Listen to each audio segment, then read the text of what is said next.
بسم اللہ الرحمن الرحیم۔ کسی کو مٹا کر بڑا ہونا کمال نہیں۔ ایک استاد اسکول میں بچوں کو پڑھا رہے تھے۔ استاد نے ایک دفعہ سب بچوں کو جمع کیا اور بلیک بورڈ کے اوپر ایک لکیر کھینچی۔ پھر بچوں سے کہا اس کو چھوٹی کرو۔ سب بچے سوچنے لگے کہ یہ لکیر چھوٹی کیسے ہو سکتی ہے۔ ایک بچے نے اٹھ کر اس لکیر کو تھوڑی سی مٹانے کے لیے ہاتھ بڑھایا تاکہ تھوڑی سی مٹ جانے سے وہ چھوٹی ہو جائے۔ تو استاد نے کہا بیٹا مٹاؤ نہیں، بغیر مٹائے چھوٹی کرو۔ سب بچے سوچنے لگے بغیر مٹائے کیسے چھوٹی ہو سکتی ہے۔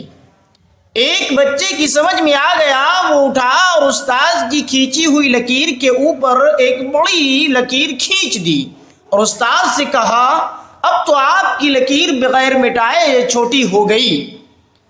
اس کے بعد سب بچوں کو نصیحت کرتے ہوئے استاد نے فرمایا دیکھو بچوں، آج تم لوگ چھوٹے ہو، کل انشاءاللہ تعالی بڑے ہو کر طاقتور اور پاورفل ہو جاؤ گے۔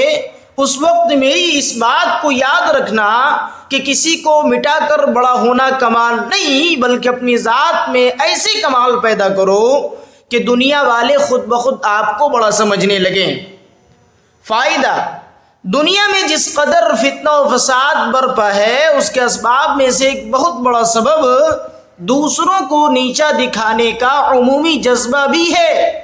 کاش لوگ اس نصیحت کو اپنا لیتے تو معاشرے کی بہت سی برائیاں ختم ہو جاتی۔